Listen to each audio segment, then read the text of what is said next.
Welcome back to A Positive Light.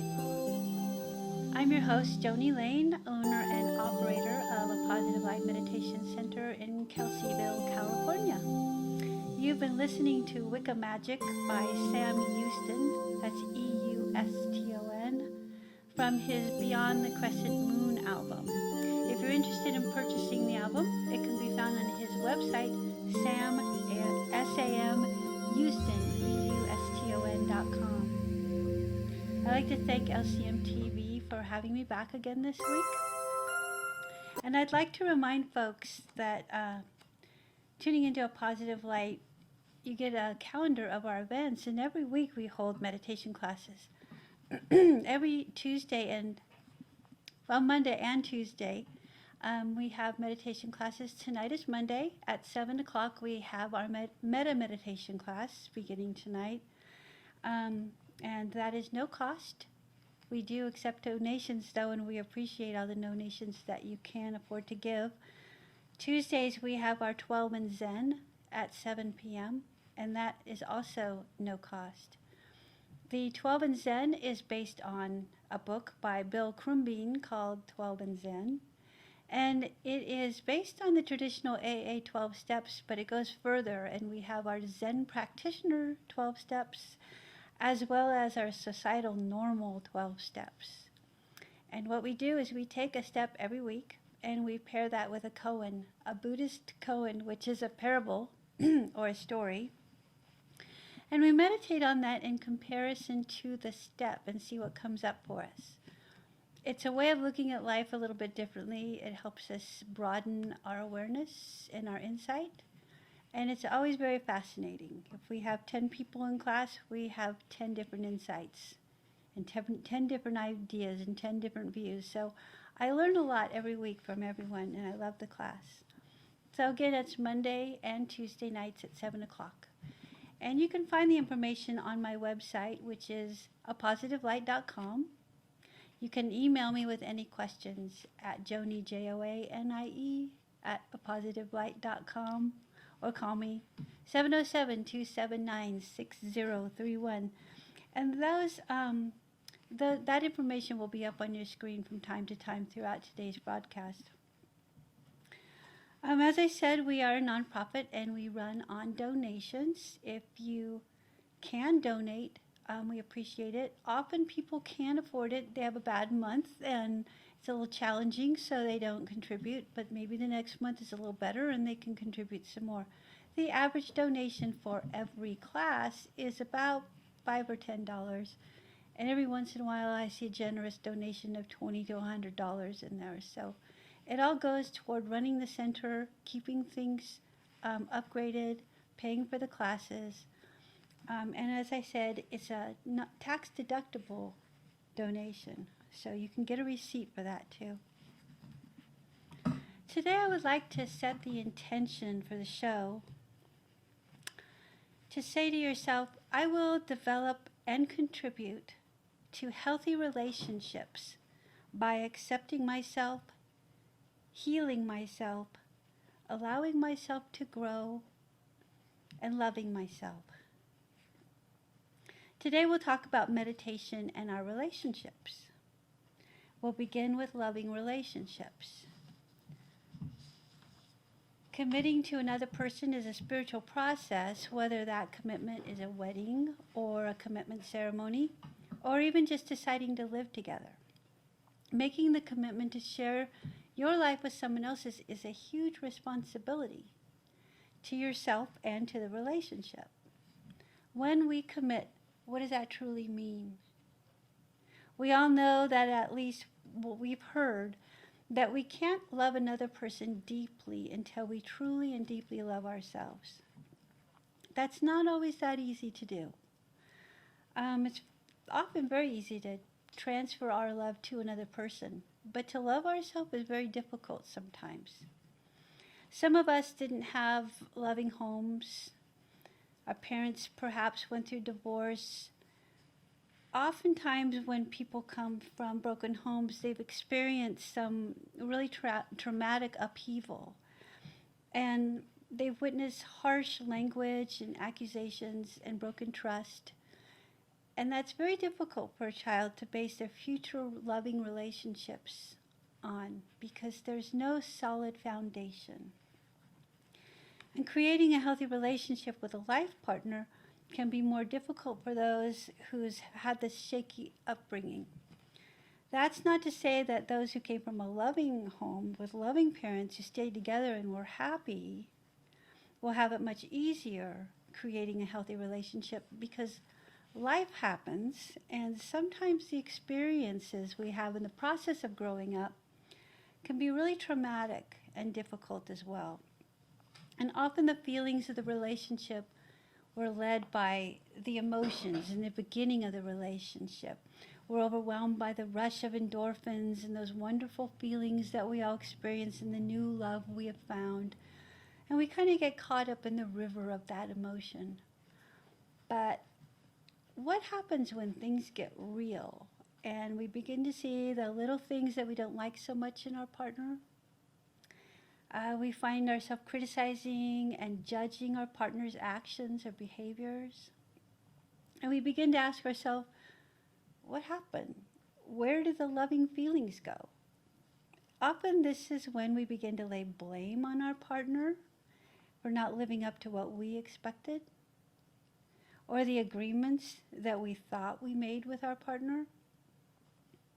And then the accusations usually begin to fly, and your partner becomes defensive and fires back and you become defensive and fire back, and an entire unhealthy cycle starts to begin. Let's take a look at what's really happening when that cycle begins.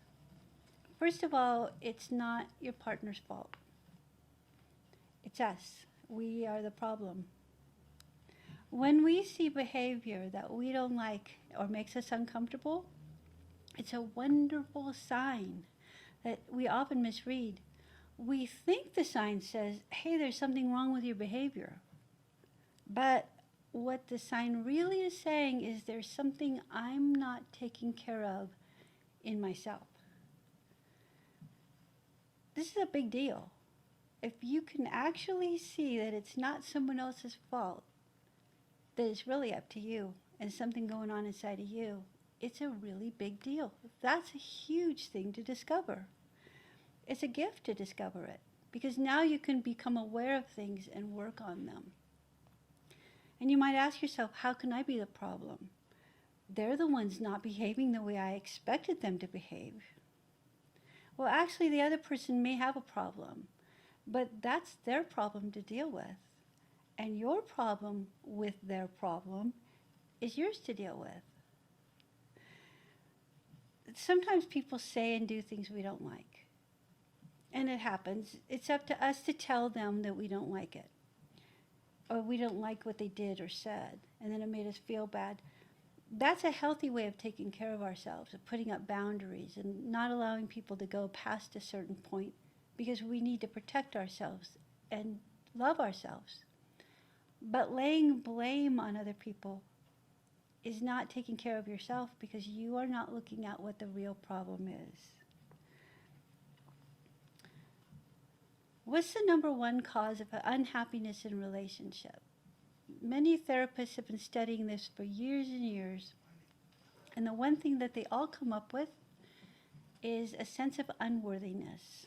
The feeling of unworthiness seems to be the root of most problems in the relationship.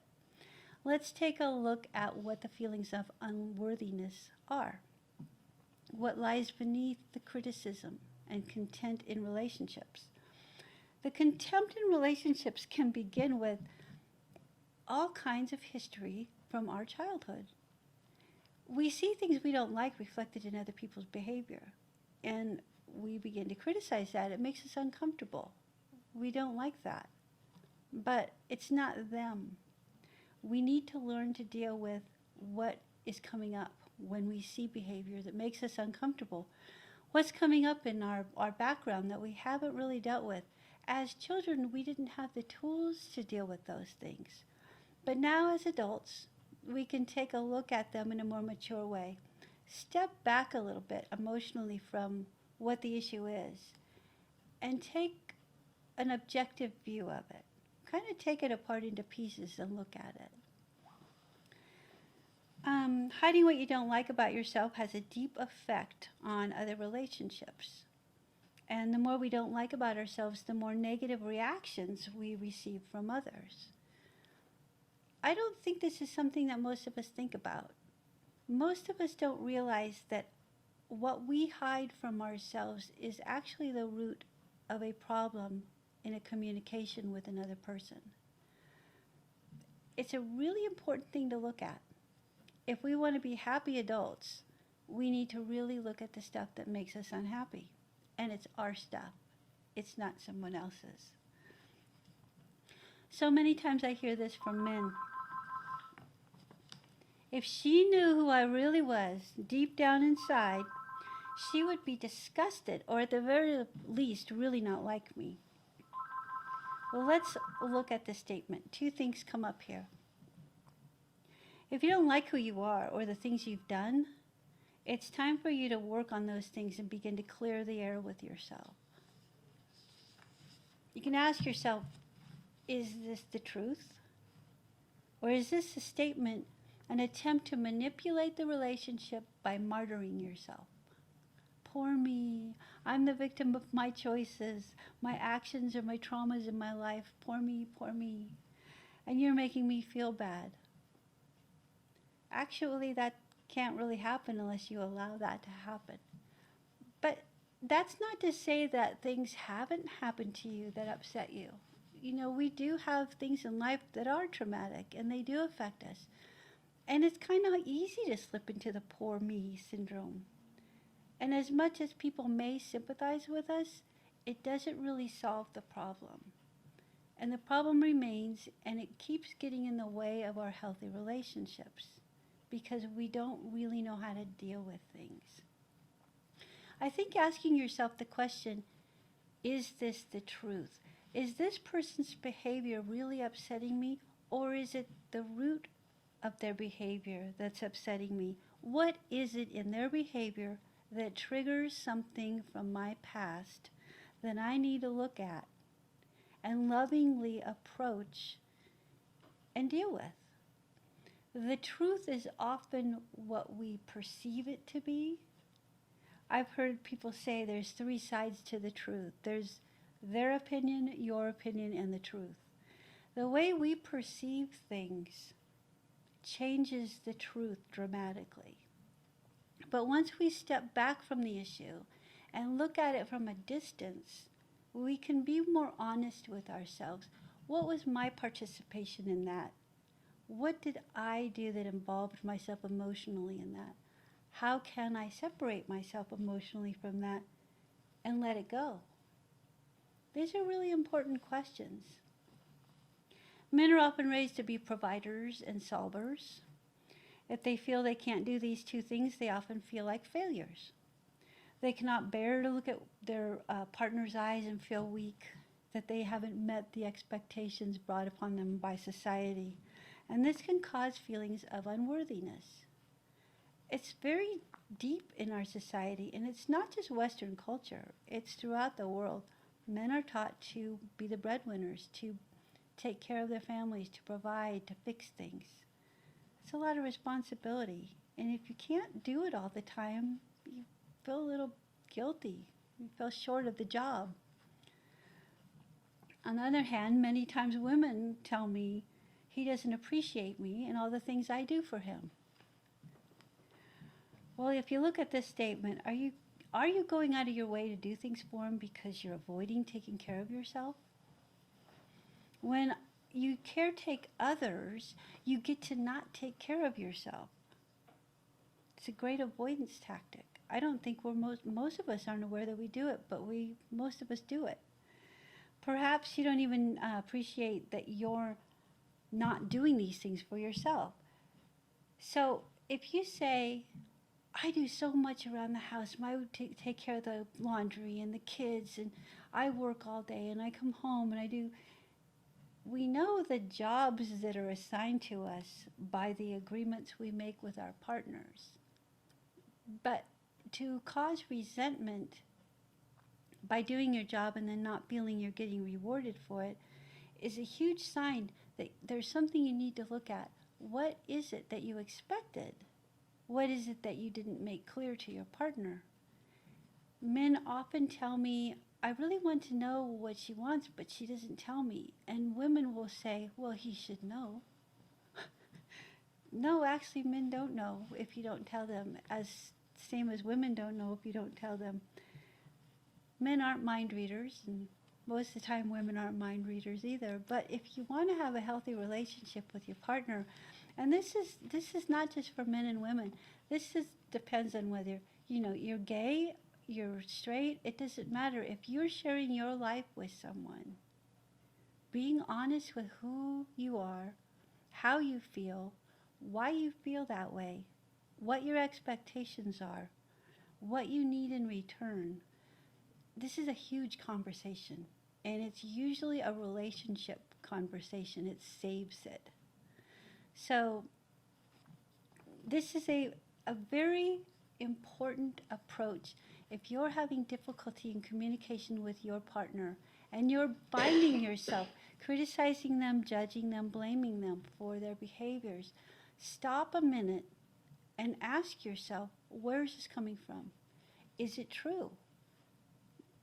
I can't say that there isn't some truth in what you might be feeling. Perhaps someone is stepping over the line. Perhaps you need to be clear on what your needs are. But making a list of what you think is wrong and then looking at it objectively, you may find that your perceptions are skewed. A way I can help you understand this is if you're sitting on the beach at an ocean, at the ocean, and you see a wave coming in, you see a straight line where the wave is coming in at you. Take that same beach, walk over to the side, climb a rock. Now you're looking down the coast and you're seeing the wave in a straight line going sideways. It's all about perception. The water hasn't changed. The truth hasn't changed. But the way you're looking at it has changed. So if you can take your issues and write them down and look at them from the other side of it, or the sideways side of it, turn it around a little bit. Look at all the different ways you could possibly view that, and you'll gain a lot of insight. So I'd like to take a couple of minutes and talk about how we were raised. Women were raised to be caretakers, to serve men and their families. Not always, but generally speaking. And this can create a sense of unworthiness. They're not worth serving themselves. Western culture is not the only ones that do this. This is not a unique thing in Western cultures. Sending a message to women that they're not worth what other people are worth seems to be a worldwide message. And it's very sad because people are people, no matter what your gender is, no matter what your skin color is. We're all the same. We all have the same needs. But because we come from different backgrounds, we have different fears. And when our fears begin to control us, we get caught up in it because we don't understand where it's originating from. We don't understand what this fear came from, so how do we fix it? Some of the questions you might want to ask yourself. What is it you don't want others to see about you? Very important question. Is it your selfishness? Your aggression? Is it jealousy? Compulsive need to overconsume? Is it lack of creativity? Depression? Insecurity? What do you most judge about yourself? These are really important questions. The next step is to change the way you relate to what seems to be a personal flaw or something you don't like about yourself.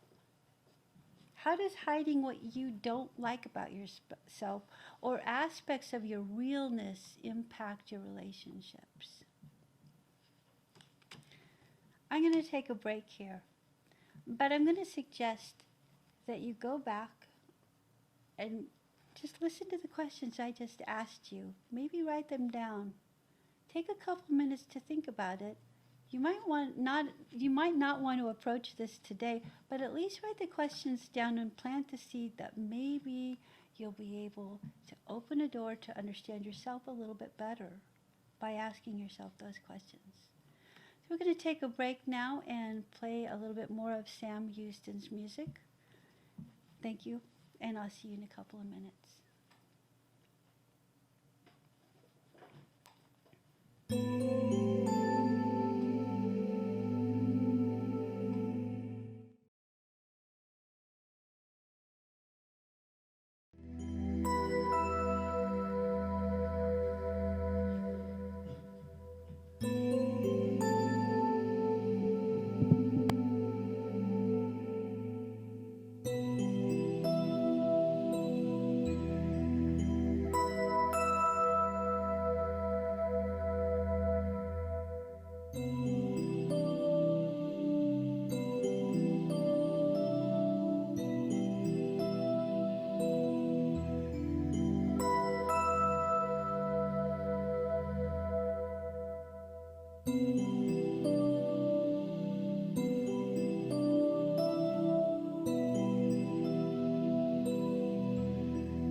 Hi, and welcome back.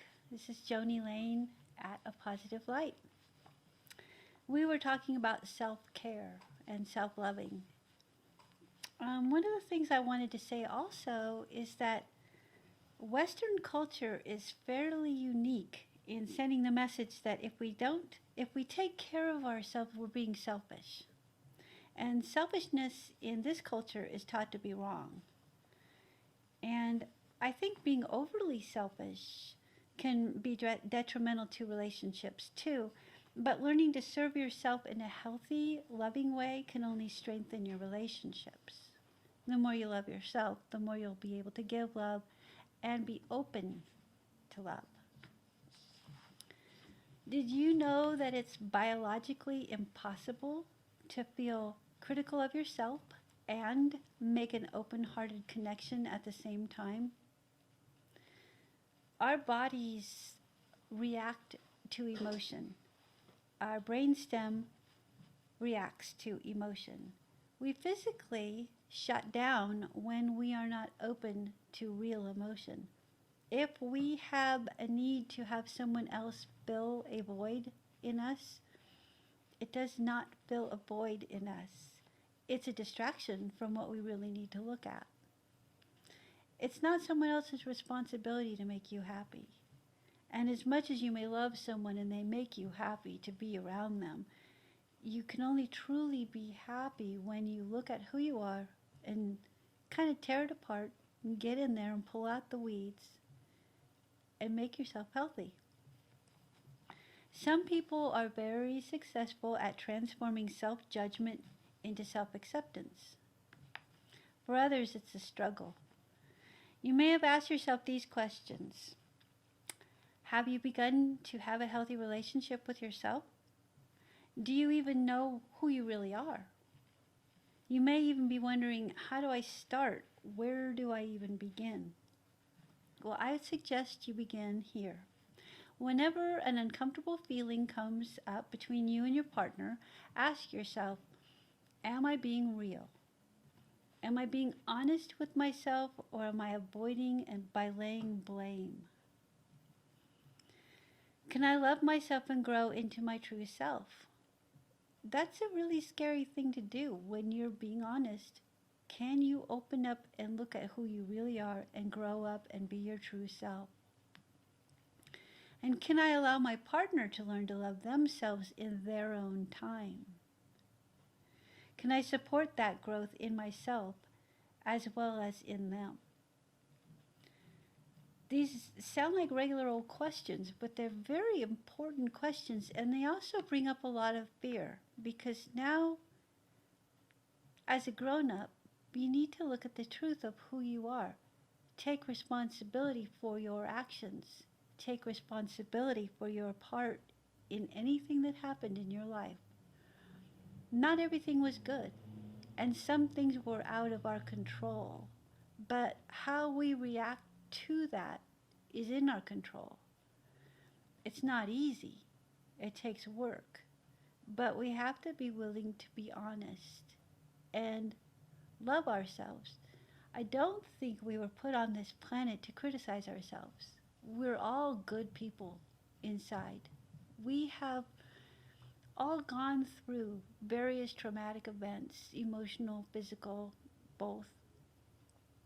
But when you can step back from it and detach emotionally and look at it objectively, if you can take that issue, and there's so many of them because we're human and we live life, but if you could take one issue and just take it apart a little bit and look at it and learn to let go of the things that you don't need anymore, we often find that we will hang on to very unhealthy behaviors because it's what we know. And as unhealthy as it is, it's a good feeling to stick with what we know. It makes us feel very secure to stick with what we know. We don't know that on the other side of that, once we learn to let go, that we'll be happier, because we haven't gotten there yet. And we don't know what we don't know. But when we hear it so often from the sages and the Dalai Lama and Other people that represent various religions and beliefs will all pretty much say the same thing. Once you learn to accept yourself as you are and love yourself as you are, you will be a happier person. You will let go of the things that you hold on to that keep you unhappy. And I do it too. I think we all do. We're human. We're emotional beings. It's a lot of work, but it's definitely worth it when you can come out on the other side and look at it and say, wow, I'm so glad I learned to let go of that. It's very freeing. A weight has been lifted. And now you can really step into your real life and begin to truly live in the moments of your real life instead of living in the past, in the pain, and dragging it around with you. And in the same token, help your children be in the life space that they're in now, in this moment. Children should be allowed to be children. They shouldn't be told to not have fun. That's what children do, and they're very good at it. And unfortunately, we lose that when we get older. But we might be able to gain some of that back if we let go of some of the stuff that burdens us. So let your children grow up being children. Help them grow into healthy adults who love themselves and accept others as they are. Teach them that there are people who don't know how to love themselves and perhaps require a bit more patience than others. But above all, teach your children to live their lives in a loving manner toward themselves first, and allow others to learn to love themselves in their own time. I think that's an important statement too, because we often find ourselves telling our partner that we want them to be a certain way. Well, you should be more grown up than that. You should act this way or you should act that way. And that's really not our place to say. We can have a discussion with them. We can talk about what we do or don't like and why. But it's ultimately up to them to get there when they get there, and for us to accept our part in our lives and let them grow up in their own time. It's not always easy, but it's definitely worth the work. Another way to begin a loving relationship with ourselves is through meditation. Last week I suggested you start with sati, which is mindfulness meditation. And in mindfulness meditation, we learn to be in this moment, and this moment, and this moment, and not look at the past. The past is gone. Tomorrow isn't here yet. We only have this moment. And when you think about it, we have everything we need in this moment. There's nothing we don't need. I'm sitting here in this chair talking to you in this moment, and I have all I need. You're sitting there listening to this, and you have all you need. You're breathing, you're living in this moment. Mindfulness also means being mindful of how you're holding your body, how you're breathing, the tension you're holding in your body, or not. Maybe you're being mindful of how you're speaking to someone, of whether you're listening deeply to them when they're talking to you. These are all part of mindfulness meditation. And meditation isn't necessarily just sitting and being quiet and still, though that's part of it. Meditation is also being in the moments of every moment of your life, being mindful of driving, being mindful of standing in the store and a line in the store, being mindful of talking to your children or reading them a story, being mindful of watching the news, sweeping the floor. If you're involved in every moment of your life, and if you're really living that moment and experiencing that moment, the moments draw out longer and your life feels more full because you're living it. If we're given a certain amount of pieces of life and we mindlessly just deal those out and we don't even know where the time went, after a while we're left with this little teeny package of life and we're thinking, wow, where did it go? I didn't even know I spent all those pieces of life. I wasn't aware of that. I wasn't mindful of where that time went. When we get older, time goes by faster. And it's almost like it gets more precious. We want to hold on to it a little longer. We want to make sure everything is worth everything we have because there's not as much left. Being mindful of every moment that you are here, every breath you're taking, every time you're sitting and breathing, listening to your heartbeat, every time you're listening to someone you love, enjoying the time that you're spending with them. They could be gone tomorrow. This moment is all you have. The more you draw that out, the longer and fuller your life would be. So stop for a minute every day, just a minute, and remind yourself that today I'm going to try to live in every moment fully. It's a really interesting thing to do because it makes us aware of how much we don't do that. And that makes us very mindful. The next step after you learn mindfulness meditation, my suggestion is to learn metta meditation. And what we do in metta meditation is we take our mindfulness and being aware of how we're breathing, how we're treating ourselves, how we're listening to others. And we're taking the metta, which is a loving kindness meditation, and we're using loving kindness toward ourselves and others. But ourselves first.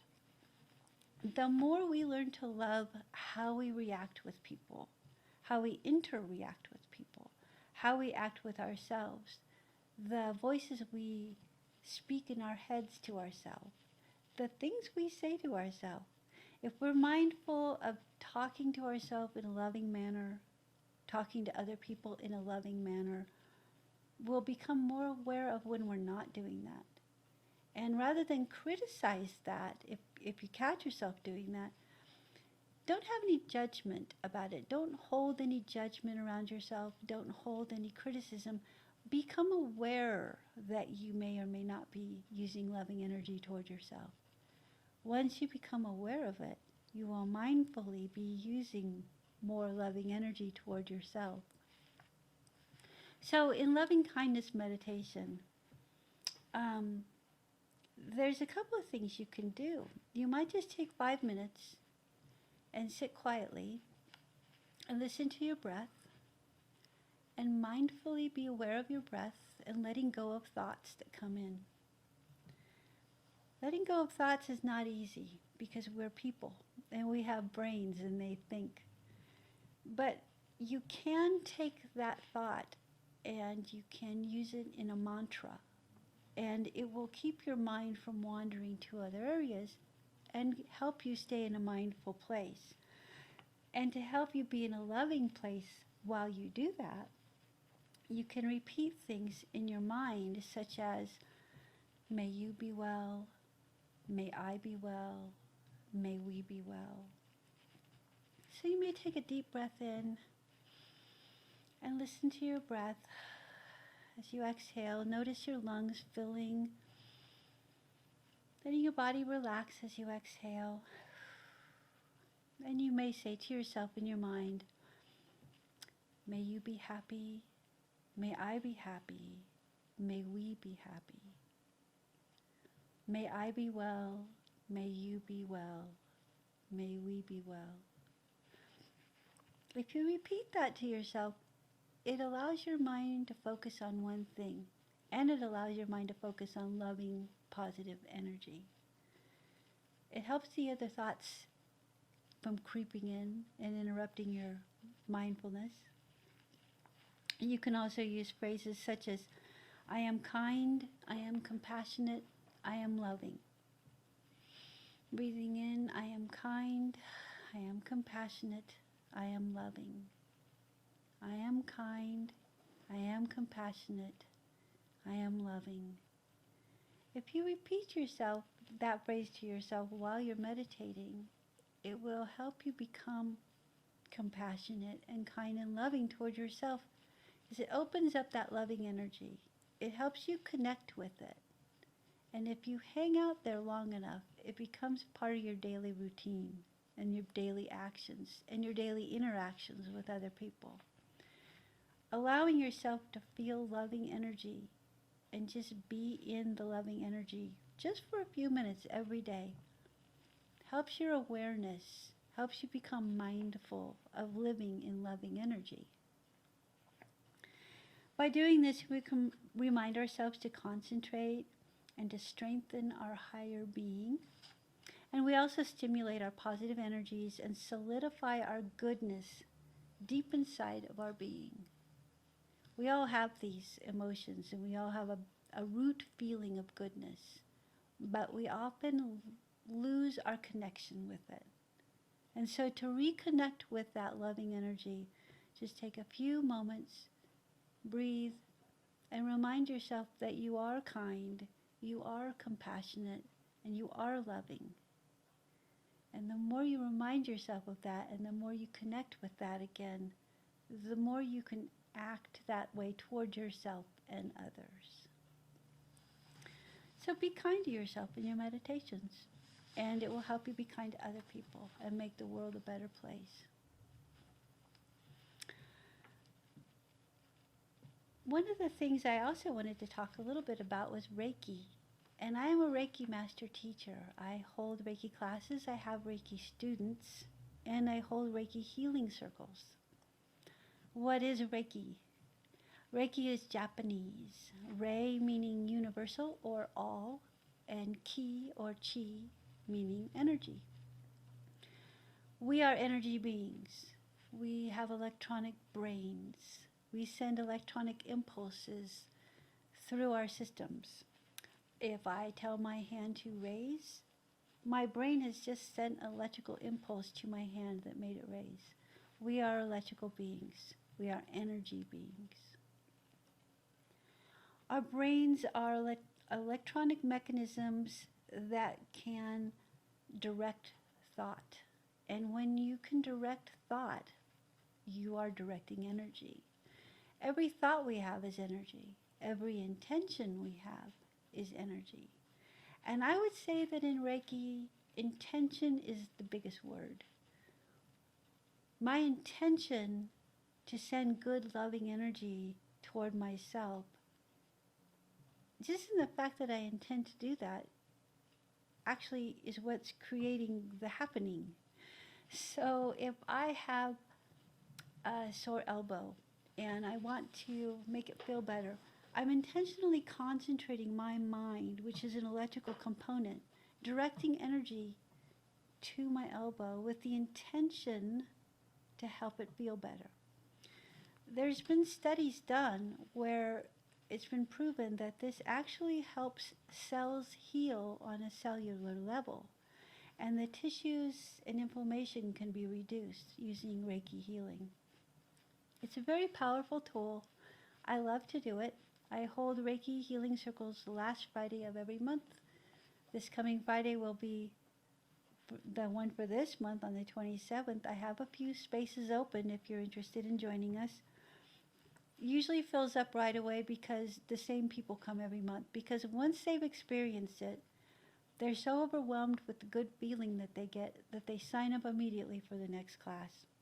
There is a $10 donation that I ask for that because there's quite a bit of setup and tear down that I do. But I really enjoy it. For me, it's a healing experience because I'm bringing healing energy into myself with the loving intention to give that out to others. It's a really beautiful process. The class is from 7 to 9. It's a 2-hour class. And you don't need to do anything except receive this loving energy. We do a couple of Qigong movements and get some energy moving, but then you'll lay down with some blankets and pillows and get all comfy cozy, and I'll come around and give everybody individual Reiki. It's a really powerful experience. And if you want to know more about that, please email me at Joanie, Joanie, @apositivelight.com. And I can add you to our list if you'd like. The World Peace Meditations, there's a group of people throughout the world, there's thousands of us, and we have World Group Meditations Wednesday, the 18th at 7:30, whatever time zone you're in, because it's all about intention. We all take 20 minutes and we send healing energy out to the world. Can't hurt, right? Next week, it will be my pleasure to share the show with Jennifer Stowser, who is a chiropractor in the area, and we will discuss balance, being in balance with spirituality and emotional. Your Let me rephrase: being in balance with your spirituality and your emotional mind, as well as your body, keeps everything in balance. Alternative medicines such as chiropractics, acupuncture, massage, yoga, tai chi, and qigong. These can all be utilized to help balance our bodies, which supports our efforts to balance our emotional and spiritual beings, which in turn aids us in balancing our lives and keeping us healthy. So I'd like to thank LCM TV for having me again today. The show here is A Positive Light. I am Joni Lane, your host. I'm the owner and operator of A Positive Light Meditation Center in Kelseyville, California. Remember, you always have choices in everything you think and say and do. Try to do each of those in a positive light. I'm going to leave you now with one of Sam Houston's beautiful melodies from his album Beyond the Crescent Moon. And I thank you again for tuning in. Have a beautiful week. Thanks.